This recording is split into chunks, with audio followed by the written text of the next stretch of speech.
नमस्कार, मैं हूं आपके साथ अनुष्का और आप देख रहे हैं F9 न्यूज। सबौर थाना क्षेत्र में लैलख स्टेशन पर तैनात आरपीएफ के सिपाही धर्मेंद्र कुमार की हत्या मामले में पूर्व रेलवे के आरपीएफ के डीआईजी रफीक अहमद अंसारी ने बीते दिनों कहलगांव के तत्कालीन इंस्पेक्टर रहे विपिन कुमार को बीते 31/5/2026 की रात को निलंबित कर दिया। दर्शकों, धर्मेंद्र कुमार की हत्या की कहानी जो भी रही होगी, पर कहलगांव आरपीएफ पोस्ट प्रभारी रहे तत्कालीन आरपीएफ के इंस्पेक्टर विपिन कुमार को इन हत्याकांड से 4 दिन पहले ही विपिन कुमार को कहलगांव से स्थानांतरण पदस्थापना करते हुए हावड़ा डिवीजन कर दिया गया था।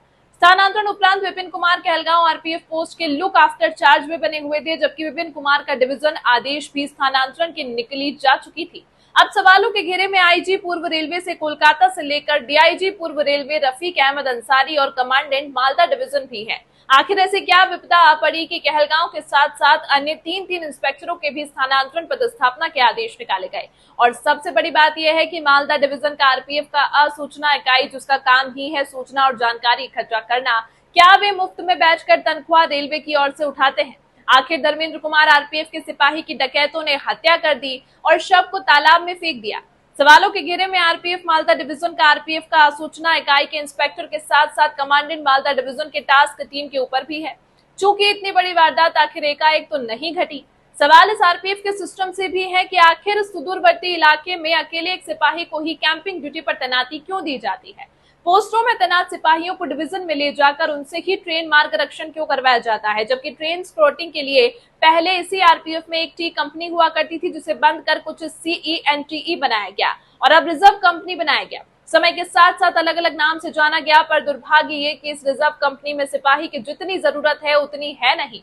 इसका कारण ये भी है कि कहीं कहीं डिवीजन के कमांडेंट इन सिपाहियों को उनके निजी कामों के लिए इस्तेमाल करने से बाज नहीं आते और बल की कमी भी समय समय में देखने को मिलती है।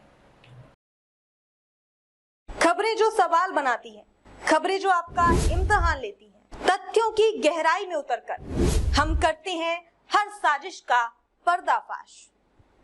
खबरें जो आपको सोचने पर मजबूर कर दें, खबरों से कोई समझौता नहीं, खबरों की सफर की एक नई शुरुआत।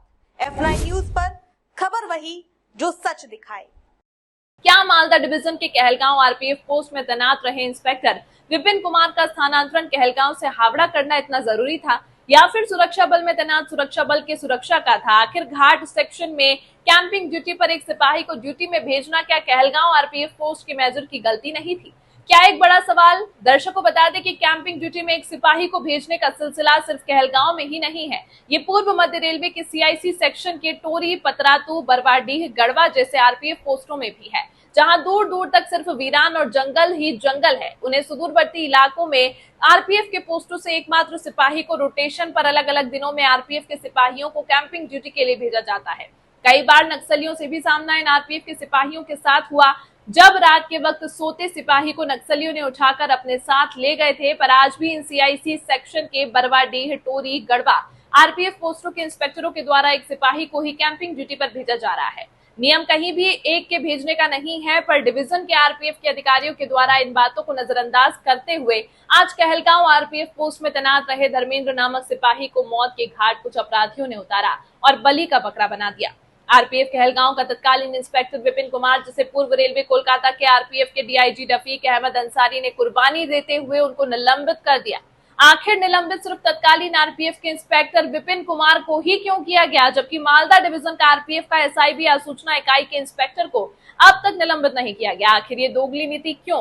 क्या निलंबित इंस्पेक्टर विपिन कुमार डीआईजी रफीक अहमद अंसारी के भ्रष्टाचार का हिस्सा नहीं थे? क्या जिन 4 इंस्पेक्टरों को उनके समय अवधि से पूर्व स्थानांतरण पदस्थापना किया गया, वे चारों इंस्पेक्टरों के द्वारा अवैध वसूली के रुपए डीआईजी या आईजी पूर्व रेलवे कोलकाता को नहीं देते थे? सिर्फ शिकायत में ही समय अवधि से पूर्व हटा दिया गया तो रोजाना ऐसी शिकायत हजारों किसी न किसी आरपीएफ के बल सदस्यों के ऊपर होती रहती हैं, पर किसी का भी स्थानांतरण होते नहीं देखा गया। मालदा डिवीजन के जिन 4 इंस्पेक्टरों का ट्रांसफर हुआ, इस ट्रांसफर के पीछे का खेल बहुत ही भयानक है। इनको शायद किसी आपराधिक गिरोह के लोगों के द्वारा उनके बदले किसी अन्य को लाने के लिए मोटी रकम इस इंस्पेक्टर के बाद आने वाले इंस्पेक्टर के लिए दिया गया होगा। साथ ही लुक आफ्टर वाले इंस्पेक्टर विपिन कुमार के ऊपर गाज गिराकर आईजी और डीआईजी भी बच नहीं सकते। डीजी सोनाली मिश्रा शायद अब देख और सुन भी नहीं रही हैं। उनका कार्रवाई देर से पर होता है, पर जरूर होता है।